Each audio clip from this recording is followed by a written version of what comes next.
Le président de la République, le gouvernement a beaucoup à faire plutôt que de s'intéresser à des brindilles. Je dis brindilles, chose de rien. Tout ce que Estève Amoussou balance sur les réseaux depuis des années, qu'est-ce que ce qu'il dit a entaché la gouvernance du président Talon?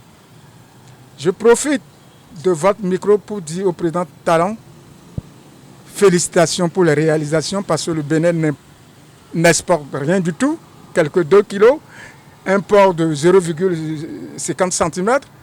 Donc, il n'a qu'à s'occuper du développement du pays qui l'intéresse, qui l'incombe. Quant à Houvi, je trouve que c'est une maladresse de la part du pouvoir pour noircir encore davantage son dernier quinquennat. C'est des gens qui sont auprès du Talon qui nous fournissent les informations au sujet de la gouvernance du Talon. Le Talon n'est pas routier, lui. Il y a des choses qui sont bonnes, il y a des choses qui sont bonnes, il y a des choses qui sont mauvaises. Et le Talon n'a qu'à se laisser critiquer. Puisque un père de famille qui dirige un peuple, il est là comme un père de famille, il dirige un peuple, et il ne veut pas qu'on le critique. Là, alors ça ne va pas. Donc, ce qu'il fait est bon, mauvais, on ne doit pas le critiquer. Je m'avais signalé à Talon qu'il a les fous dans ses cheveux. Et c'est ceux qui sont auprès de lui là, qui fournissent les informations à Houvi. Et tout pour moi, Houvi, purement simplement, on doit le laisser aller pour ses allées et venir. On ne doit pas l'incarcérer. Un père de famille doit accepter qu'on le fasse. Houvi est qui? Un simple journaliste. Et un pauvre journaliste.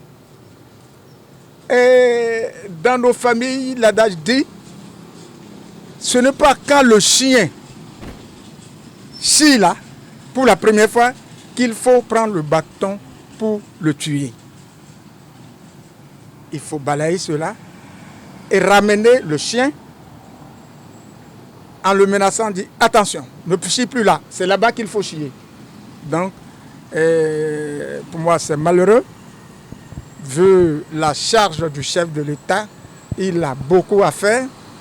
Le pays, la situation des Béninois est moribond. Et je ne vois aucun secteur d'activité qui marche, malgré les peines qu'ils se font, je dis qu'ils se font, le président lui-même et ses ministres, et de prendre encore le temps de s'occuper, je le répète bien, des brindilles. J'exhorte le président à le libérer. Bien sûr, il y a des gens à côté de lui qui peuvent donner bien des conseils à Estève Amoussou. Et je crois que lui aussi, il a compris.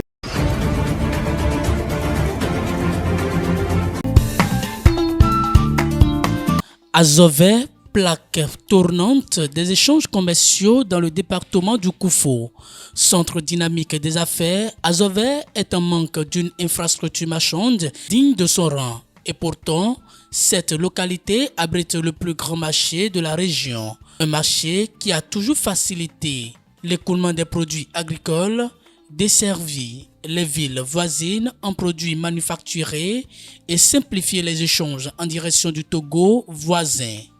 Afin que ce marché puisse continuer à assurer de bonnes conduites de distribution régionale des biens de consommation courante, il est apparu nécessaire de le moderniser.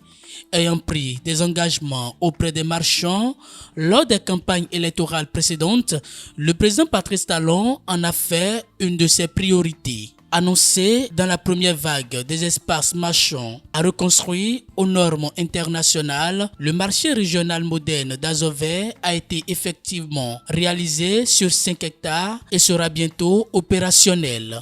Le nouveau marché régional d'Azové compte environ 3044 places. Le marché régional moderne d'Azové fait partie des plus grands marchés du lot des 35 marchés urbains et régionaux.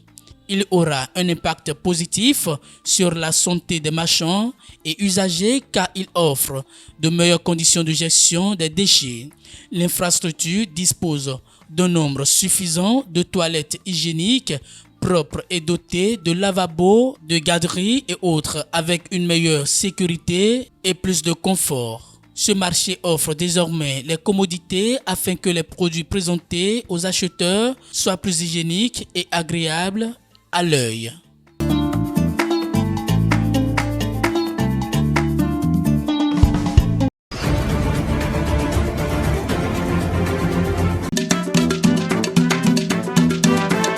Institué par le roi Gezo vers 1820, le marché Rungiro, en dehors de sa fonction économique, est à l'origine la matérialisation d'un butin de guerre ramené de la région Mari à l'issue d'une expédition réussie. L'âme de ce centre commercial, communément appelé Aizan, n'est rien d'autre que le fétiche protecteur de Rungiro, lui-même provenant du pays Mari. Situé non loin du palais royal, Rungiro était un camp d'entraînement des soldats de souverains de Tior à quelques encablures du site du marché auquel il a donné son nom. En somme, le marché tient son appellation depuis le pays Mari de sa proximité avec le camp Rungiro, ce qui signifiait le lieu où les gens se battent ou aussi que celui qui veut le combat se hasarde ici. Désormais implanté au quartier Bekon-Hunli, en plein cœur de la ville d'Abomey, le marché Rungiro n'est en réalité pas un marché ordinaire comme les autres. De ce fait, le programme de reconstruction et de modernisation des marchés urbains régionaux lancé par le gouvernement Talon prend aussi en compte le marché Rungiro qui est en chantier depuis quelques années. Ainsi, à la fin des travaux en cours, il retrouvera une nouvelle jeunesse et prendra une autre dimension. Le nouveau marché moderne Rungiro d'Abomey reconstruit sur une superficie de 3,5 hectares disposera d'environ 2000 places, de 80 boutiques simples, de 38 boutiques restaurants, de 2 montages, 5 blocs de 8 toilettes chacun au rez-de-chaussée, 2 blocs de 8 toilettes à l'étage, 3 locaux déchets, un bloc pour des personnes à mobilité réduite, 5 locaux techniques, 2 locaux pour le transformateur et le groupe électrogène, une chambre froide, un bloc administratif et d'une salle des collectivités. Le Aizan y a toujours sa place. Dans de nouveaux apparats, signes de l'histoire et la modernité ne sont pas antinomiques.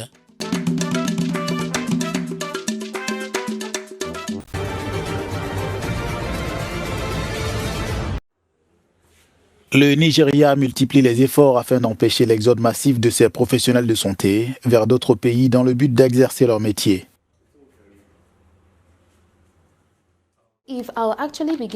Si j'ai la possibilité d'être dans un meilleur endroit où j'ai toutes les ressources disponibles pour répondre aux besoins de mes patients et que mon temps est vraiment apprécié et que je ne serai pas surchargé de travail, le nombre idéal de patients pour une infirmière, je la saisirai. Plus de 3000 infirmiers ont quitté le Nigeria à destination du Royaume-Uni rien que l'an dernier, et c'est 42 000 sur les 3 dernières années selon le Conseil des infirmiers. Et le déficit de personnel accentue la pression sur ceux qui restent au pays. L'année dernière, le gouvernement a rappelé au service les infirmiers et les médecins retraités afin de remédier à la situation.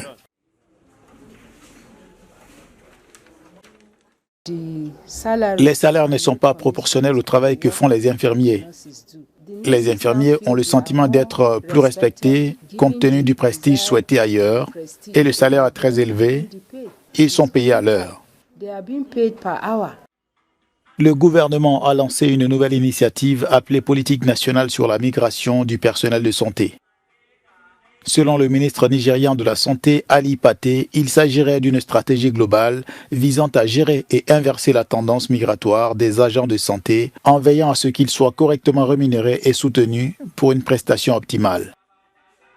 Le salaire minimum dans le secteur a été rehaussé cette année avec l'amélioration du budget de santé porté à 836 millions de dollars contre 735 millions l'an dernier et 519 millions en 2022.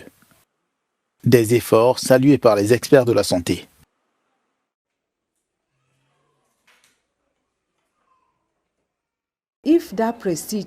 Si l'on accorde ce prestige aux infirmiers et que l'on augmente leur salaire, que l'environnement de travail s'améliore avec un infirmier pour 10 patients, ce sera mieux. Les patients pourront recevoir de meilleurs soins et les infirmiers seront satisfaits de leurs prestations de soins.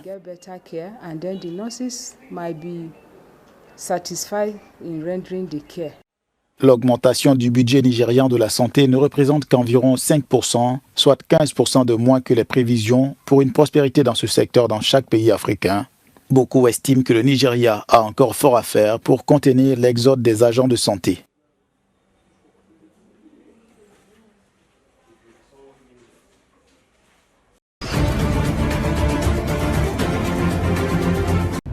C'est un faux départ pour les agents de l'aéroport du Kenya. Le syndicat des travailleurs de l'aviation du pays a reporté de 2 semaines une grève prévue ce lundi 19 août afin de permettre des discussions avec le gouvernement sur un projet d'accord avec une société indienne pour développer le principal aéroport du pays. Le syndicat s'oppose au projet d'accord annoncé le mois dernier avec la société Adani Airport Holding qui, selon lui, entraînera des pertes d'emplois et fera appel à des travailleurs non kenyans. Le syndicat est catégorique, si la réunion ne débouche sur aucun accord, il émettra un nouveau préavis de grève pour ses membres. L'autorité aéroportuaire a déclaré qu'Adani prévoyait d'ajouter une deuxième piste à l'aéroport et de moderniser le terminal passager. Selon le gouvernement kényan, l'aéroport a dépassé sa capacité de 7,5 millions de passagers par an et a un besoin urgent d'amélioration dont le coût devrait s'élever à 2 milliards de dollars.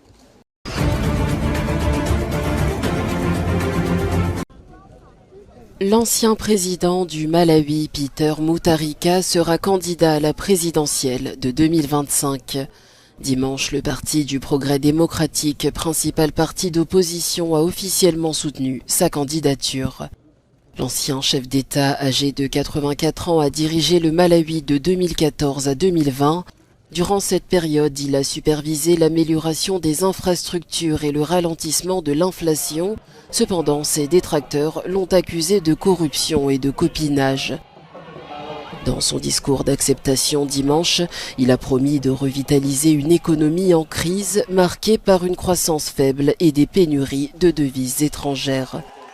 Peter Mutharika a également annoncé la formation d'une alliance d'opposition avec l'UTM, le Mouvement pour la Transformation Unie, un parti dirigé auparavant par le défunt vice-président Solos Chilima, qui avait soutenu Lazarus Chakwera en 2020. Si cette alliance se concrétise, elle pourrait transformer radicalement le paysage politique.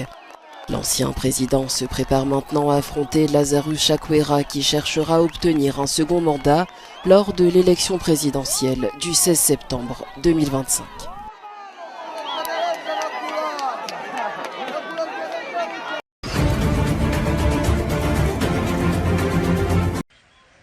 À Harare, la capitale du Zimbabwe, le secteur commercial est en pleine transformation.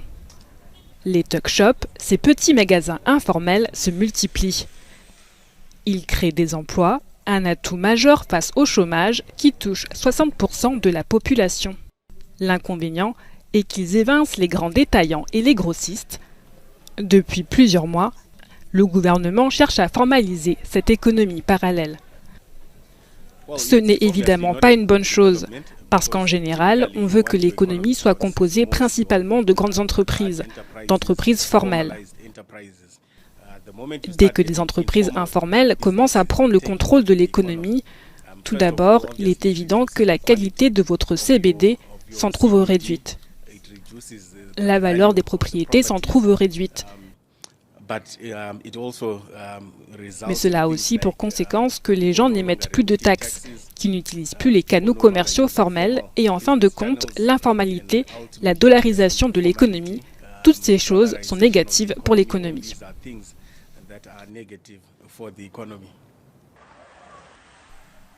Avec l'essor des tuck shops, l'évasion fiscale devient un véritable casse-tête.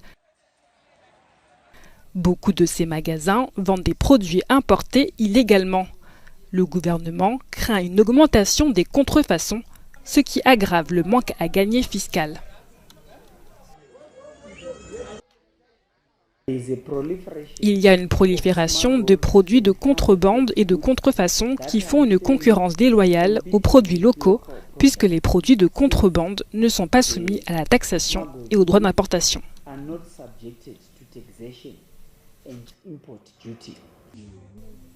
Selon les autorités, l'importation de produits de contrefaçon nuit à l'industrie manufacturière du Zimbabwe. Ces produits trouvent cependant leur place dans les tuck shops en raison de leur faible coût.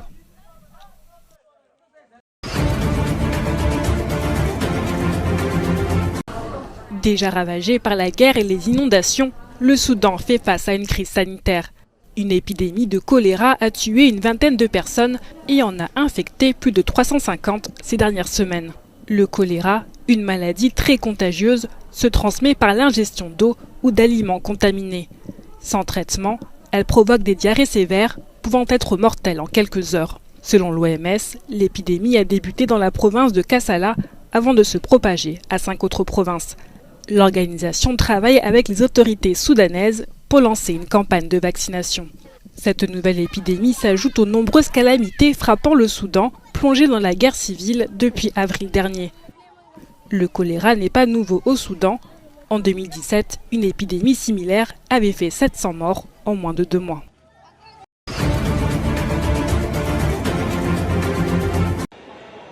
À l'occasion de la récente Assemblée générale de l'Union astronomique internationale au Cap en Afrique du Sud, l'astronaute commercial Sian Proctor a déclaré que la prochaine génération était prête à jouer un rôle clé pour l'avenir de l'humanité dans l'espace. Il s'agit du plus grand rassemblement d'astronautes et de passionnés de l'espace. L'importance d'un tel événement, c'est d'inspirer, d'engager et au final, d'aider les gens à trouver un cheminement de carrière. Ainsi, lorsque vous arrivez à organiser un événement aussi important de cette ampleur, cela signifie que vous attirez et vous faites venir le meilleur du meilleur ici en Afrique du Sud. Et cela contribue à inspirer la communauté, les écoliers et tous ceux qui y prêtent attention. La géoscientiste et astronaute Sian Proctor faisait partie en 2021 du premier équipage entièrement amateur à faire le tour du monde sans astronaute professionnel.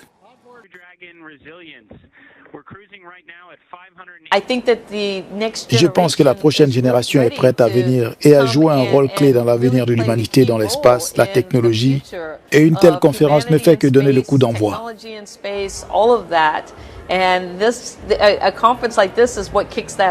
Pour cet événement, ce sont plus de 2000 délégués de 82 pays qui ont effectué le déplacement afin d'échanger sur les recherches dans presque tous les domaines liés à l'espace.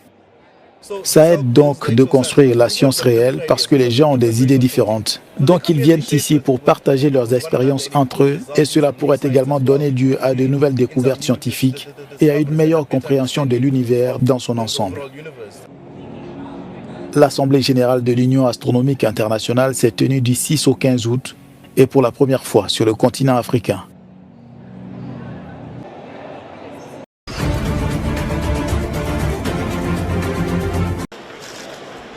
Thierry Henry n'est plus le sélectionneur de l'équipe de France Espoir. Lundi, l'ancienne gloire du football français a annoncé son départ de son poste au président de la Fédération française de football, évoquant des raisons personnelles, lui qui vient tout juste de remporter la médaille d'argent aux Jeux Olympiques de Paris. Thierry Henry, 47 ans, a exprimé sa fierté pour ce parcours. L'homme était sous contrat jusqu'à l'été prochain, mais il a choisi de quitter son poste après seulement 1 an. Avant sa nomination par la France, Thierry Henry avait déjà été entraîneur adjoint de la Belgique, puis occupé des postes de direction à Monaco et à l'Impact de Montréal en Major League Soccer.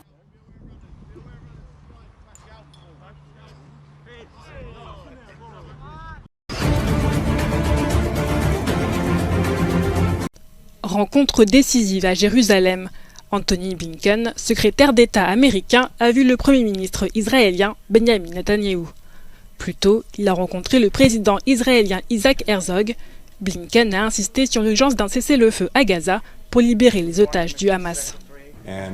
C'est un moment décisif, probablement la meilleure, peut-être la dernière opportunité pour ramener les otages à la maison, obtenir un cessez-le-feu et mettre tout le monde sur une meilleure voie vers une paix et une sécurité durable.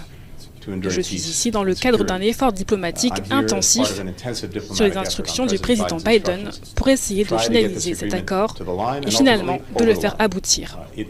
Il est temps de le conclure. Il est également temps de s'assurer que personne ne prenne des mesures qui pourraient faire dérailler ce processus. Nous travaillons donc pour éviter toute escalade, toute provocation, toute action qui pourrait nous éloigner de la conclusion de cet accord ou par ailleurs qui pourrait intensifier le conflit dans d'autres régions et à plus grande échelle. Cette 9e visite de Blinken depuis l'attaque du Hamas le 7 octobre est vue comme une dernière chance pour ramener les otages.